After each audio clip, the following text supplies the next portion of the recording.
बिस्मिल्लाहिर्रहमानिर्रहीम। Welcome students to today's lecture. आज जो हमारा लैब का पैरामीटर का हमने जो कल स्टार्ट किया था, एक्चुअली लैब के लिए वो स्टार्ट किया था हमने dissolution analysis by using MS Office Excel. तो माइक्रोसॉफ्ट ऑफिस एक्सेल को यूज़ करते हुए हम डिसोल्यूशन को कैसे कैलकुलेट करते हैं। डिसोल्यूशन परफॉर्म तो हम करेंगे ऑन इंस्ट्रूमेंट, डिसोल्यूशन इंस्ट्रूमेंट। उससे हम सैंपल लेंगे, उसका जो प्राइमरी एनालिसिस होगा वो हम स्पेक्ट्रोफोटोमीटर के ऊपर परफॉर्म करेंगे, और फिर जब हम वो परफॉर्म कर लेंगे तो then we will actually come to this calculation phase, जो कि हमारा माइक्रोसॉफ्ट एक्सेल की बेस के ऊपर कैलकुलेशन होगी।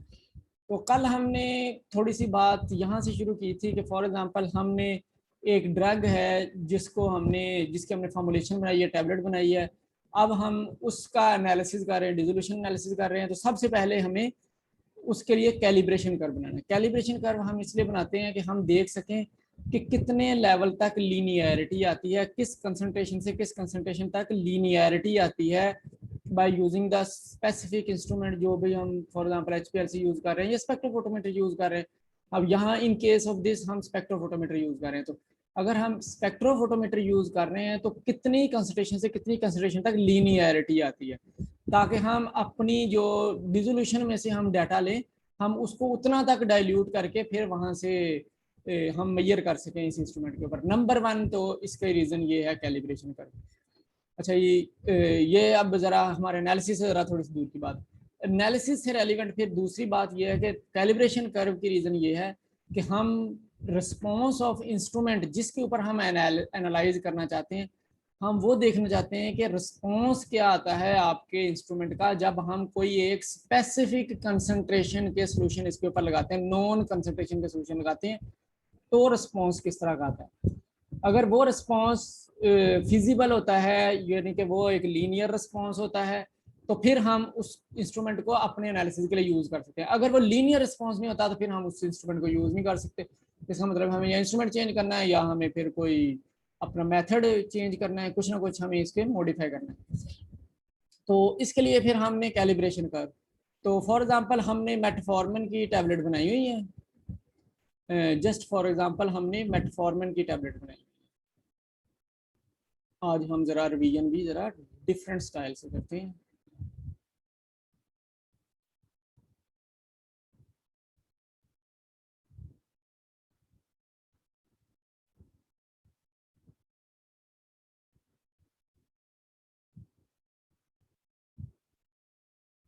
आज हम पैरासीटामोल को ज़रा हटा देते हैं, जो हमारा कल का सारा काम था हम उसको यहाँ से कम कर देते हैं, ताकि हम आज जो रिवाइज भी करें तो वो रिवाइज ज़रा डिफरेंट से हो।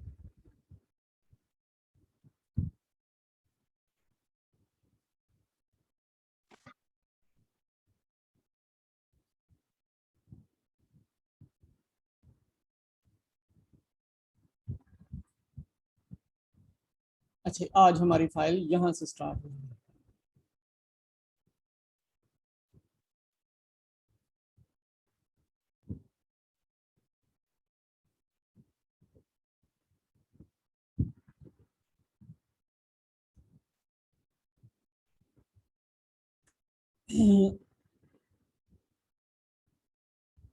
मैं ज़रा जल्दी से फिर आपको ये सारा रिवाइज करवाऊंगा, ताकि फिर हम अगले पैरामीटर के ऊपर भी जा सकें। तो जस्ट फॉर एग्जांपल आज हमने जो कल किया था, हमारे पास आज ड्रग जो है वो मेटफॉर्मिन हाइड्रोक्लोराइड है। हमने मेटफॉर्मिन हाइड्रोक्लोराइड का एक स्टॉक सोल्यूशन बनाया है, फिर हमने सबसे पहले स्टॉक सोल्यूशन बनाया है, फिर हमने उसका वर्किंग सोल्यूशन बनाया है। वर्किंग सोल्यूशन के बाद फिर हमने उसकी डाइल्यूशंस बनाई है। तो वो फिक्स्ड पैरामीटर पे हमने डाइल्यूशंस बनाई है, यानी कि हमने 2, 4, 8, 10, 20 ये फॉर एग्जांपल डाइल्यूशन बनाया। हम जरा मैक्सिमम 20 तक भी देखना चाहते थे कि क्या ये 20 तक भी लीनियरिटी देता है या नहीं देता। तो हमने देख लिया कि ये, फिर हमें इसका कर्व ड्रा किया तो हमारी जो रिग्रेशन वैल्यू आई वो पॉइंट टेट्रा 9 आ गई है, यानी कि वेरी आइडियल। ये 1 है, इसको 1 कहते हैं, यानी कि सक्सेसफुल रिलेशनशिप है between the concentration and absorbance. हमने एक इसके ऊपर ट्रेंड लाइन ड्रॉ की, जैसे मैंने आपको कल बताया था। हम इसके ऊपर अगर राइट क्लिक करें तो ये ट्रेंड लाइन होती है। तो ट्रेंड लाइन अगर हम देखें तो हम ट्रेंड लाइन इस पर ड्रा करते हैं। हम ये क्लिक करते हैं display equation on the chart, display R square on the chart, ये दोनों क्लिक करते हैं। लीनियर लाइन पे क्लिक करते हैं। अगर हमने कहीं एक्सटेंड या बैकवर्ड या फॉरवर्ड इसको लेके जाना हो, यानी कि बैकवर्ड मैंने 0 तक लेके आना है, तो वो फिर मैं बैकवर्ड 0 पीरियड तक ले आऊँगा, और फॉरवर्ड जहाँ तक लेके जाना है फॉरवर्ड ले जाऊँगा। इसको कस्टम पे क्लिक करूँगा, तो कस्टम में क्लिक करके मैं इसको अगर 0 पे ले आऊँगा तो ये 0 पे आना शुरू हो जाएगी। तो अब ऑटोमेटिक है, तो उसने जो जो पॉइंट्स हैं उनको लिंक किया हुआ। अच्छा, ये छोटी सी बात थी जिससे हमने ये बना लिया। तो अब हमें पता लग गया कि एक लीनियर रिलेशनशिप है, हम इंस्ट्रूमेंट सूटेबल है, और हम इतनी तक एक लीनियरिटी से कंसंट्रेशन भी चेक कर सकते हैं। तो अब हम इस इक्वेशन को यूज करेंगे। हमने इस इक्वेशन को यूज करके इसमें से हमने क्या लेना है, हमने एक लेना है m की वैल्यू और एक हमने लेनी है b की वैल्यू।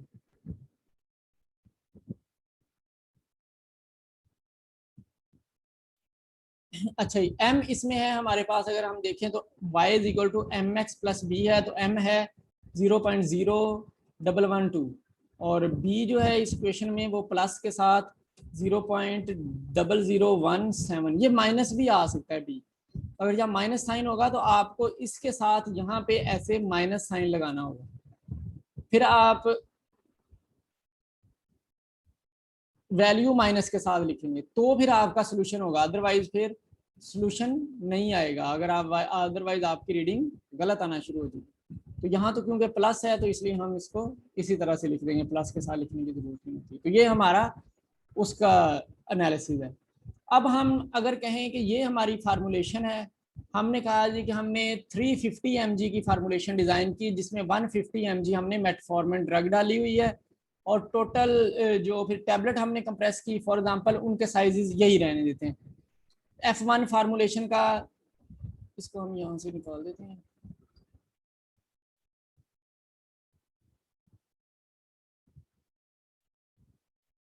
F1 फार्मूलेशन का जो है वो साइज 410 है। आज हम इसको मेटफॉर्मिन है तो F की जगह हम M कर लेते हैं। तो ये M1 से M7 तक फार्मूलेशन है हमारी। M1 फार्मूलेशन जो है इसका साइज जो है हमारा वो 410 है, और जो M2 है इसका साइज हमारा 387 है। इसको हम वैसे ही रहने देते हैं। M3 का जो है वो 385 है, M4 का 370 है, M5 का 200 है, M6 का 335 है, M7 का 375 है। तो फर्स्ट ऑफ ऑल हमें इनकी थ्योरेटिकल यील्ड कैलकुलेट करनी है। तो थ्योरेटिकल यील्ड हम कैलकुलेट कर लेते हैं जस्ट अबव द सेल, जहां पे हमने उनका वेट लिख लिया उसके ऊपर हम उनकी थ्योरेटिकल यील्ड कैलकुलेट कर लेते हैं। तो जस्ट कल हमने फार्मूला लगाया था, तो हम फार्मूला जब भी स्टार्ट करते हैं तो हम इज इक्वल टू से स्टार्ट करते हैं। इज इक्वल टू हमने प्रेस किया, अब हमने जितना वेट बना लिया है उससे शुरू करेंगे। ये हमने वेट यानी कि बन गया हमारी टैबलेट का, इसको हम डिवाइड करेंगे विद जो हमने फार्मूलेशन को डिजाइन किया हुआ है, जितना हमने फार्मूलेशन जिसकी बनानी थी, और फिर हम इसको मल्टीप्लाई करेंगे विद जितनी ड्रग कंसंट्रेशन है। तो यानी कि 350 में 150 है तो अब 400 है तो उसमें कितनी होगी, तो ये यूनिटी जैसे कैलकुलेशन होती है तो उसका आ जाएगा। तो ये आपकी यहाँ पे एक तरह की थ्योरेटिकल यील्ड है, अगर हम इसको एज सच यूज करें, हम इसी कंसंट्रेशन को यूज करें। लेकिन चूंकि हमने डिसोल्यूशन लगानी है तो डिसोल्यूशन लगाने के लिए हमने एक डिसोल्यूशन मीडिया लिया हुआ है। अच्छा, अब इससे पहले हम आगे जाएं, क्योंकि ये वाला सेल आगे नहीं चल सकता नॉर टुवर्ड्स कॉलम, और ये सेल नॉर टुवर्ड्स रो, क्योंकि ये तो एक ही वैल्यू है। तो इसको हमें स्टैटिक भी करना है, तो हमें कॉलम और रो दोनों स्टैटिक करने हैं। तो मैंने अगर मैं शिफ्ट 4 दबाऊंगा तो ये डॉलर साइन लगेगा, मैंने कॉलम को और रो को स्टैटिक कर दिया, कॉलम और रो स्टैटिक हो गई है। अब ये दोनों जो है ये हिलेंगे नहीं, यानी कि ये चेंज नहीं होंगे आइदर मैं किसी भी साइड को जाऊं। अच्छा, इसके बाद क्या है जी कि हमने कहा कि हमने इसको डिसॉल्व किया, हमने इसको ऐड कर दिया इनटू 900 ml। चलिए आज हम इसको 900 भी नहीं कहते, आज हम इसको कह लेते हैं कि हमने आज मीडिया 500 लिया हुआ है। और आज हमने डाइल्यूशन जो है वो 20 टाइम्स की हुई है। तो हम फिर इस फार्मूले में आते हैं। तो हमने कहा जी कि इसको हमने 500 ml मीडिया में डाला, तो ये डिवाइडेड बाय के साइन के साथ 500 ml में डाला। फिर हमने उसको डाइल्यूट कर दिया 20 टाइम्स, तो हमने उसको उस डिवाइडेड बाय 20 भी कर दिया। अब ये दोनों भी जो हैं ये भी चेंज नहीं होने, क्योंकि ना हमारे डाइल्यूशन फैक्टर चेंज हो रहा है, ना ही हमारा डिसोल्यूशन का फैक्टर चेंज, वॉल्यूम का फैक्टर चेंज हो रहा है। तो इसको भी हमें फिर शिफ्ट 4 प्रेस करके रो को और कॉलम को दोनों को हमें स्टैटिक करना होगा। ये हमारा फार्मूला बन गया। तो हमने ये प्रेस किया तो ये इसकी थ्योरेटिकल यील्ड आ रही है। ये आ रही है क्योंकि ड्रग मिलीग्राम में है, ये सारा कुछ मिलीग्राम में। ये फार्मूलेशन जो है इसमें ड्रग जो है वो मिलीग्राम में। तो यहाँ पे जो हमारे सामने जो आंसर आया हुआ है ये मिलीग्राम का आंसर आया हुआ है।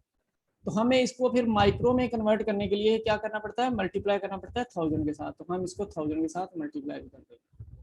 तो ये बना है 17.5713 इसका थ्योरेटिकल यील्ड। इसी तरह अब हम इसको अगर ड्रैग कर देंगे टूवर्ड्स दिस साइड, तो इस फार्मूले में क्या है, ओनली C35 जो है वो ड्रैगेबल है। वो हम D35 पे ले जाएंगे, E35 पे ले जाएंगे, F35 पे ले जाएंगे, G35 पे अगर हम ये कॉलम वाइज ड्रैग कर रहे हैं तो वो सिर्फ ड्रैगेबल है। इसके अलावा सारी चीजें स्टैटिक हैं। इवन डिजिट जो है वो भी स्टैटिक होता है, जो हमने 1000 डिजिट लिख दिया वो भी स्टैटिक है।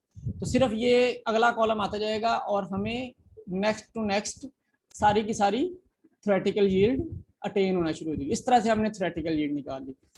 और हमने टाइम लिखा जिस टाइम पे हमने सैंपल लिया। फिर हमने अब सारे जो सैंपल लिए हुए थे उनका स्पेक्ट्रोफोटोमेट्रिक एनालिसिस किया और ये हमारी एब्जॉर्बेंस आ गई है हर एक फार्मूलेशन की। ये हमारा एक टेबल बन गया जिसको हमने कहा ये एब्जॉर्बेंस टेबल ऑफ फार्मूलेशन है।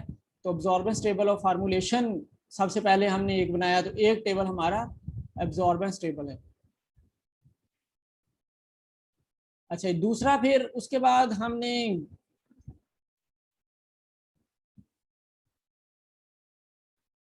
इससे हमने कैलकुलेट करना है उसकी परसेंटेज यील्ड। हमने वैसे ही एक टेबल बनाया और परसेंटेज रिलीज जो है वो हमने उसका एक टेबल बना लेना। तो उसमें फिर हम सबसे पहले ये वाला सारा खत्म कर देते हैं जो हमने पहले फार्मूला लगाया हुआ है। तो जस्ट अब हम क्या करेंगे, जब हमने किसी भी ड्रग के अब्जॉर्बेंस से कंसंट्रेशन कैलकुलेट करनी है तो we have to use this equation. Means इस इक्वेशन में से हमने ये m और b की वैल्यू यूज करनी है। फार्मूला आपको पता है क्या है, हम क्योंकि अब्जॉर्बेंस हमारे पास पता है तो हमें y की वैल्यू पता है, तो हमें x फाइंड करना है। तो x जो है वो इज इक्वल टू y, और ये जो b की वैल्यू हम इधर ले जाएंगे y minus B and then divided by m, ये जो m की वैल्यू इससे डिवाइडेड है। तो ये फार्मूला हम लगाएंगे फॉर कंसंट्रेशन।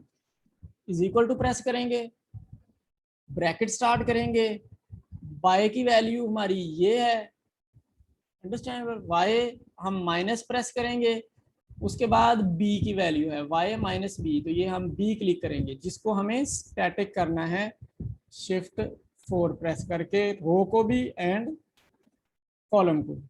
फिर हम ब्रैकेट इसकी बंद कर देंगे, उसके बाद हम डिवाइडेड बाय m प्रेस करेंगे, ये m भी हमें स्टैटिक करना है,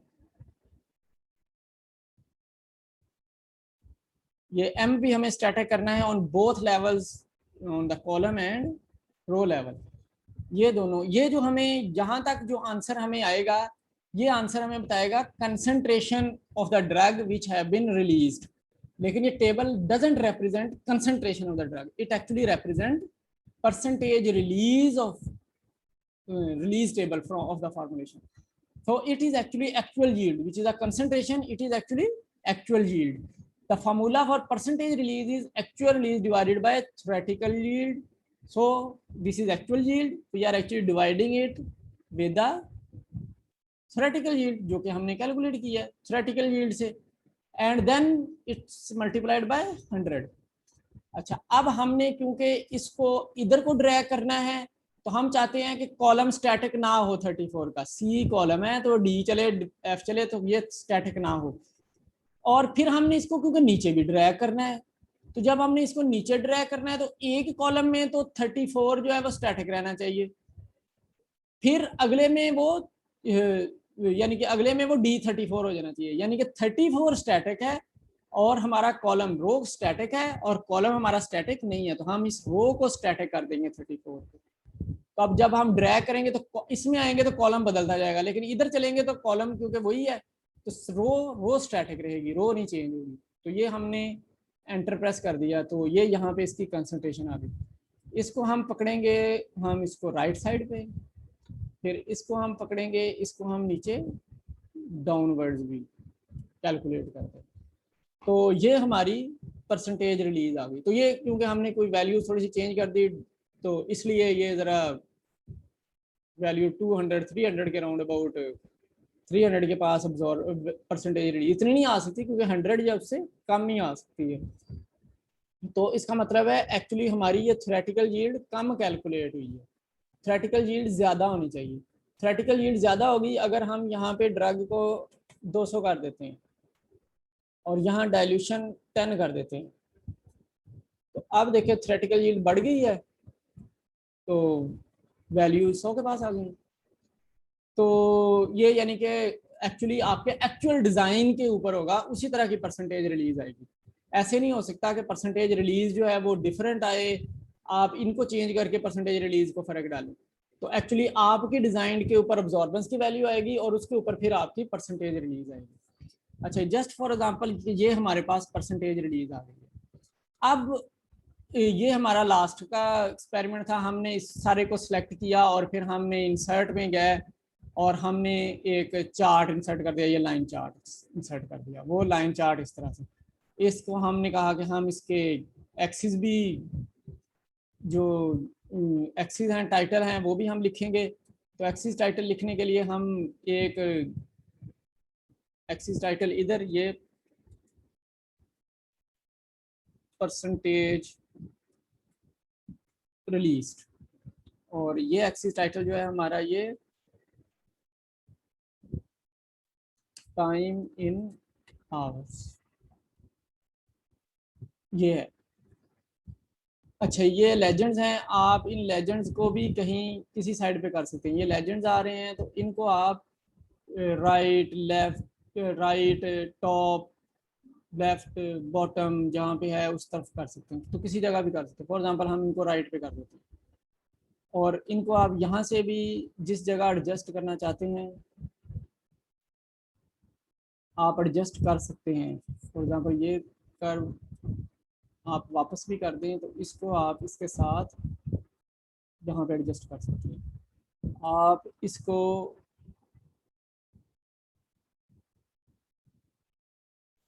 टॉप पे ले जाएं, चार्ट टाइटल तो हमने देना नहीं होता, तो आप इसको इस तरह से टॉप के ऊपर भी एडजस्ट कर सकते हैं। तो एज सच इसी तरह आप इनको बोल्ड कर सकते हैं, इनको कलर ब्लैक कर सकते हैं, इनके अंदर आप जैसा भी आप जाना चाहते हैं वो इनमें से कर सकते हैं जो आपको कह दिया जाए।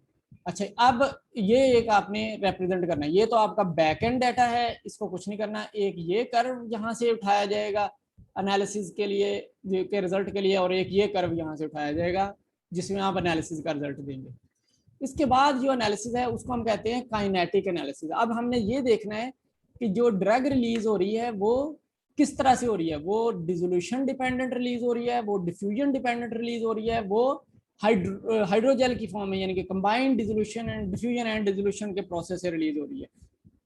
वो first order concentration dependent system है, वो कंसंट्रेशन इंडिपेंडेंट सिस्टम है, या वो जीरो ऑर्डर स्पेसिफिकली सिस्टम है, या वो उससे भी कोई बियॉन्ड कोई और कैटेगरी का सिस्टम है। ये हमें ज़रूर डिफाइन करना होता है जब हमने कोई भी डिसोल्यूशन डाटा रिप्रेजेंट करना होता है। अच्छा, तो इसको करने के लिए फिर हमें इक्वेशन लगानी पड़ती है, यानी कि हमने देखना है कि वो कंसंट्रेशन इंडिपेंडेंट है तो हमें जीरो ऑर्डर इक्वेशन लगानी पड़ेगी। जीरो ऑर्डर इक्वेशन से हम लगा के जीरो ऑर्डर मॉडल लगाएंगे तो फिर हमें पता लगेगा कि ये फार्मूलेशन जो है ये जीरो ऑर्डर को फॉलो करती है या नहीं करती। फिर हम फर्स्ट ऑर्डर लगाएंगे और देखेंगे कंसंट्रेशन डिपेंडेंट सिस्टम को फॉलो करती है कि नहीं करती। ये दो प्रिलिमिनरी मॉडल हैं। फिर मॉडल जो कि डिफरेंट साइंटिस्ट ने डिस्क्राइब किए हुए, हिग्सन क्रोवल मॉडल वेट बेस्ड एनालिसिस देता है, वो बेटर है देन फर्स्ट ऑर्डर मॉडल। तो हिग्सन क्रोवल मॉडल फर्स्ट ऑर्डर को रेप्लिकेट करेगा। हगुची मॉडल जो है वो कंसंट्रेशन इंडिपेंडेंट देता है और टाइम डिपेंडेंसी जरूरी नहीं है, क्योंकि वो स्क्वायर रूट ऑफ टाइम पे है, तो टाइम के ऊपर डिपेंडेंट नहीं है, वो टाइम के स्क्वायर रूट के ऊपर डिपेंडेंट है, तो वो एक रेगुलर इंटरवल से नहीं देता। तो हगुची जीरो ऑर्डर को कोरिस्पॉन्ड कर सकता है, यानी कि जो कि कंसंट्रेशन इंडिपेंडेंट, जीरो ऑर्डर का मतलब है वो कंसंट्रेशन से इंडिपेंडेंट है, हमने कोई और फैक्टर नहीं कहा, तो वो कंसंट्रेशन इंडिपेंडेंट है, गुच्ची बता सकता है। तो ये उनके कंफर्मेटरी हो गए, जीरो भी लगाएं, फर्स्ट भी लगाएं, हिग्सन क्रोवर लगाएं, हगुची लगाएं, ये उनको कंफर्म करेंगे। जीरो में जो रिजल्ट आया क्या वो हगुची ने डिमॉन्स्ट्रेट किया, जो फर्स्ट में आया क्या वो हिग्सन क्रोवर ने डिमॉन्स्ट्रेट किया, या एम्बिगुअस रिजल्ट आया जीरो में और हगुची में प्रॉपर आया, तो इट मीन्स के जीरो भी फॉलो हो रहा होगा, या जीरो में नहीं आ रहा तो ये कंसंट्रेशन इंडिपेंडेंट सिस्टम जरूर है। फर्स्ट ऑर्डर में नहीं आ रहा, हिग्सन क्रोवल में आ रहा है, तो इट मींस कि कंसंट्रेशन इंडिपेंडेंट जरूर नहीं है ये सिस्टम, ये कंसंट्रेशन डिपेंडेंट है, डायरेक्ट कंसंट्रेशन ही वेट बेस्ड कंसंट्रेशन के ऊपर डिपेंडेंट है। तो फिर इन दोनों में से अगर ये दोनों सिस्टम आप कहें कि ये दोनों में कुछ ना कुछ फॉलो हो रहा है, या ये दोनों ही फॉलो नहीं हो रहे, यानी कि हगुची हिग्सन क्रोवल या फर्स्ट ऑर्डर जीरो ऑर्डर, तो फिर हमें एक कंफर्मेटरी लगाना होता है कि फिर ये क्या फॉलो कर रहा है, और वो फिर होता है हमारा कोर्स मेयर को पास मॉडल। या फिर हमें इनमें से भी कोई फॉलो कर रहा होता है, तो हमें देखना होता है कि वेदर प्योरली डिसोल्यूशन हो रही है या डिफ्यूजन हो रही है, किस किस मेथड से ड्रग रिलीज कर रही है, तो वो हमें हिग्सन क्रोवल लगाना पड़ता है। तो ये क्वेश्चंस हैं, क्वेश्चंस को लगा के कैलकुलेट करना बहुत डिफिकल्ट है, तो इसके लिए एक सॉफ्टवेयर, फ्रीवेयर सॉफ्टवेयर जो है वो यूज होता है, इसका नाम जो है वो डी डी सॉल्वर है। तो डी डी सॉल्वर आपको प्रोवाइड कर दिया जाएगा, ये डी डी सॉल्वर एक यानी कि आपको दिया जाएगा, तो उसमें पेपर है डी डी सॉल्वर का, ये full text D D solver paper है, जिसमें पेपर पब्लिश किया गया कि इसको कैसे कैसे कैलकुलेट किया गया। इसमें ये एक जो है ये माइक्रोसॉफ्ट एक्सेल एड इन है, जो कि एक्सेल के ऊपर ऐड की जा सकती है, एड इन फॉर एनालिसिस, पहले नहीं है। अगर आप मेरी पहली एक्सेल की फाइल देखें तो उस एक्सेल की फाइल पे पहले यहाँ ऊपर कहीं भी कोई एड इन नहीं लिखा हुआ, और कहीं पे भी जहाँ पे डी डी सॉल्वर का वर्ड नहीं लिखा हुआ, एड इन नहीं लिखा हुआ, एड इन में डी डी सॉल्वर होता है, तो एड इन नहीं है इसका मतलब कोई एड इन ऐड नहीं किया गया। तो वो एड इन जब हम हर दफा जब भी एक्सेल चलाएंगे तो वो एक दफा ही ऐड किया जा सकता है, आपने दोबारा एक्सेल बंद करके दोबारा चलाना है तो आपको ये एड इन दोबारा ऐड करना पड़ेगा। तो ये जो फाइल होती है ये D D solver Microsoft Excel add in के नाम से है, ये आपने रन करनी होगी। बाकी ये उसकी कैलकुलेशन के फार्मूलाज लिखे हुए हैं, तो आपको स्पेसिफिकली ये फाइल चाहिए, तो आप इसको डबल क्लिक करेंगे, मैं इसको डबल क्लिक किया मैंने, तो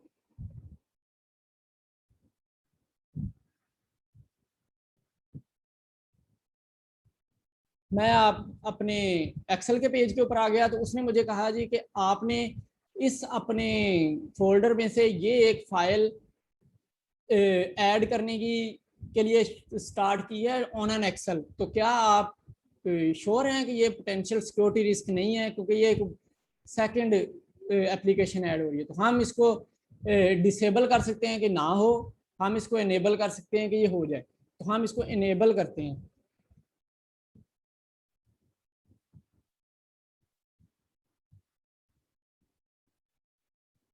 तो इनेबल किया है तो थोड़ी देर में ये आपको ऊपर बार में नजर आना शुरू हो जाएगी। तो अब देखें बार में क्या बढ़ गया है, तो पहले ये एड इन्स वाला बार नहीं था, अब ये एड इन वाला बार है, और अगर मैं एड इन पे क्लिक करता हूं तो उसके अंदर ये डी डी सॉल्वर का बार, तो इसका मतलब डी डी सॉल्वर हमारा इसके ऊपर ऐड हो गया।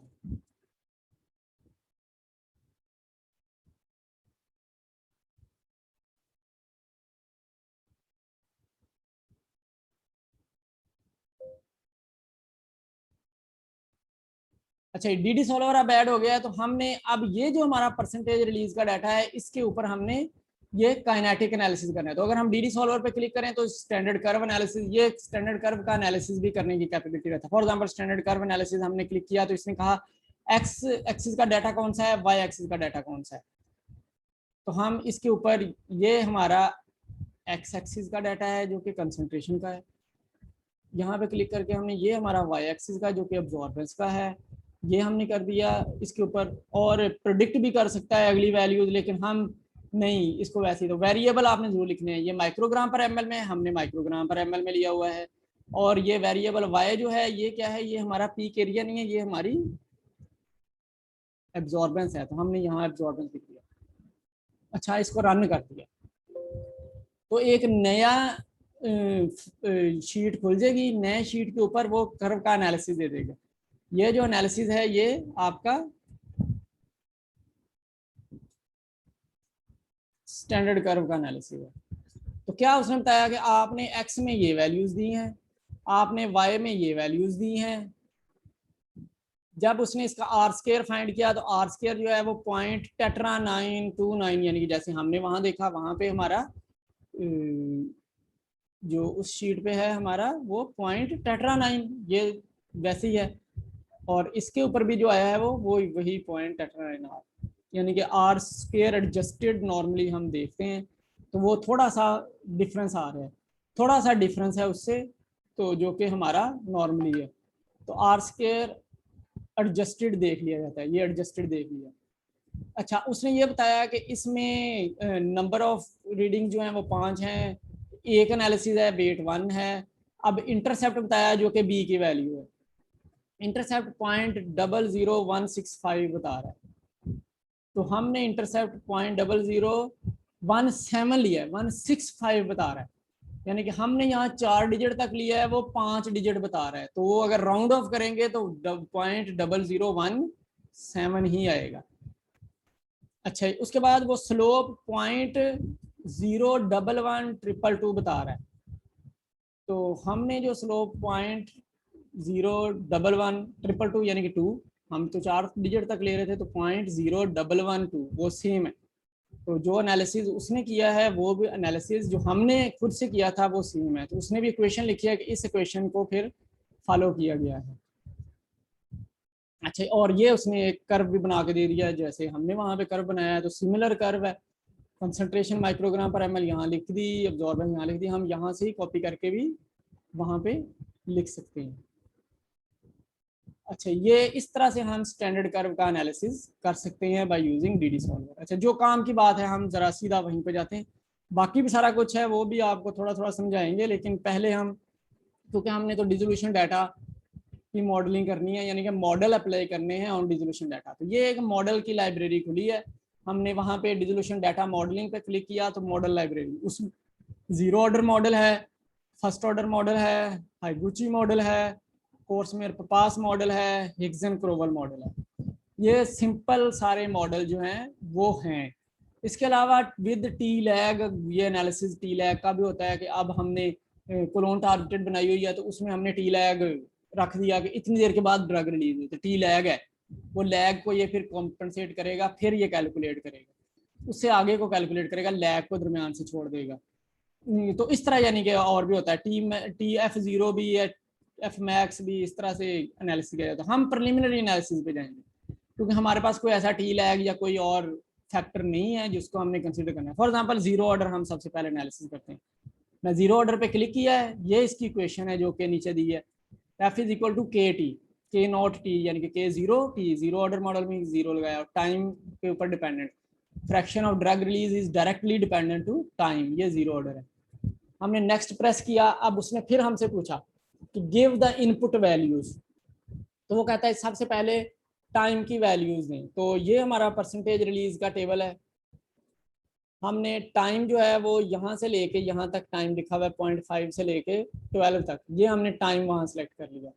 अब अगर आप परसेंटेज रिलीज दें तो हम एक एक का एनालिसिस भी कर सकते हैं और हम सब का एनालिसिस इकट्ठा भी कर सकते हैं, यानी कि मैंने सारी सेलेक्ट कर ली तो सब का एनालिसिस हो सकता है। उसने कहा टाइम का यूनिट क्या है, टाइम का यूनिट हम आर दे देते हैं यहाँ पे क्योंकि हमने आर्स में लिखा हुआ है, और हम इसको रन कर देंगे तो ये सिमिलरली एक सेपरेट शीट बनेगी। अब वो शीट जो बनेगी वो जीरो ऑर्डर मॉडल के लिए बनेगी। अच्छा, ये ऊपर लिखा हुआ होगा कि ये जीरो ऑर्डर मॉडल है। टाइम यूनिट जो आपने बताया है, जो कंप्यूटर में आपने सॉफ्टवेयर में नेम लिखा हुआ है वो यहाँ लिखा आएगा, डेट और टाइम भी यहाँ पे लिखा हुआ मेंशन आएगा। तो उसके बाद अब देखें, उसने बताया इनपुट डाटा आपने ये दिया है, उसके हिसाब से ये आपने एक ही फार्मूलेशन कितने डाटा दिया, तो मीन भी दिया, एसडी भी दिया, आरएसडी भी दिया। तो लेकिन हमारा ये एक ही फार्मूलेशन का डाटा नहीं है, हमने तो सबको अलग-अलग एक ही दफ़ा सेलेक्ट कर लिया और एक ही उसका एनालिसिस करने की कोशिश की हुई है। तो अब आप देखें, इसमें इसने यहाँ पे बेस्ट फिट वैल्यूज में के की वैल्यू दी है। के की वैल्यू जो है ये कांस्टेंट वैल्यू होती है, के कांस्टेंट है उस इक्वेशन के अंदर। अगर के कांस्टेंट पॉजिटिव है तो ये मॉडल सक्सेसफुल है, अगर के नेगेटिव आ जाता है तो इट मींस कि ये लीनियरिटी नहीं है, ये कोई इनवर्स रिलेशन आना शुरू हो गया। तो के अगर पॉजिटिव है तो हम इसको एनालिसिस को यूज करेंगे, तो ये सब में पॉजिटिव है, ये सात फॉर्मुलेशन उनमें पॉजिटिव है, तो इसका मतलब ये ठीक है। अच्छा, आगे सेकेंडरी पैरामीटर्स जो दिए हैं, सेकेंडरी पैरामीटर्स में उसने दिया है कि जीरो ऑर्डर के अकॉर्डिंग अगर कंसंट्रेशन इंडिपेंडेंट सिस्टम हो तो जब 25% ड्रग रिलीज की थी तो उस वक्त क्या टाइम था इन आवर्स। तो फॉर्मुलेशन 1 में 25% ड्रग 2.3 आवर्स में रिलीज हो गई है। इस तरह 2 में 2.4 में, 3 में 2.83 में 25%, इस तरह 50, 75, 80% जो ड्रग है वो 7.4 आवर्स में होगी, ये 8 आवर्स में हुई है, ये भी 8 आवर्स में हुई है। तो इस तरह से आप ये डाटा का टेबल भी एक वहां पे ड्रा करेंगे। ये जिस मॉडल को डिपेंड करेगा, अभी डिपेंडेंस में आपको समझाता हूँ, जिसको डिपेंड करेगा उसका ये वाला सेकेंडरी पैरामीटर भी यहाँ से कॉपी करने हैं। अच्छा, अब ये जो गुडनेस ऑफ फिट डाटा है, इसमें से आपने अब फाइंड करना है कि क्या ये मॉडल अप्लाई हुआ है या ये मॉडल अप्लाई नहीं हुआ। तो इसमें से आपने देखना है आर स्क्वायर एडजस्टेड, जो उन्होंने एडजस्ट करके आपको आर स्क्वायर समझाई है। आर स्क्वायर और आर स्क्वायर एडजस्टेड एक ही जैसे होते हैं। आर स्क्वायर ऑब्जर्व्ड प्रेडिक्टेड, ये वो होता है जो उसने प्रेडिक्ट किया कि आपका जीरो ऑर्डर के लिए ऐसा डाटा हो तो ऐसी आनी चाहिए थी, लेकिन ऐसी आई नहीं है, एक्चुअली ऐसी आई है, तो वो आपको सामने नीचे नजर आ रही है। आर स्क्वायर एडजस्टेड से अब मुराद है कि आपका रिग्रेशन वैल्यू इसमें कितनी है जो आपकी फार्मूलेशन है। तो देखें 1 की 0.7720 और हम रिग्रेशन कहते हैं कि फॉर आ स्टॉक सोल्यूशन जो उससे हमने डायल्यूशन बनाई है उसके लिए 0.999 है, लेकिन जो हमारी बनी है डायल्यूशन की वैल्यू है तो वो 85% होता है। 85% को हम कहते हैं कि वो 100% ड्रग रिलीज है। तो 85 अगर वैल्यू उसकी निकाली जाए तो ये 0.95 बनती है। 0.99 से 85 अगर आप उसको कर लें तो वो 0.85 तक चली जाती है, लेकिन इसको राउंड ऑफ 0.95 तक किया जाता है, तो 0.95 बनती है। अगर 95 या इससे ज्यादा वैल्यू आ रही है तो हम कहेंगे कि ये शायद इसको फॉलो कर रहा है, शायद, अभी भी कंफर्म नहीं, शायद ये फॉलो कर रहा है। उससे नीचे अगर वैल्यू आ रही है तो उसको फॉलो नहीं कर रहा। तो देखें 0.77 है, नहीं फॉलो हो रहा, 0.32 है, बिल्कुल ही फॉलो नहीं हो रहा, 0.66 है, ये भी फॉलो नहीं हो रहा, 0.80 है, ये भी फॉलो नहीं हो रहा, 0.937 है, तो फॉलो होने के पास है, लेकिन स्टिल हम कहेंगे कि ये एम्बिगुअस है कि ये फॉलो हो रहा है या नहीं हो रहा। सेकेंडरी पैरामीटर देखेंगे।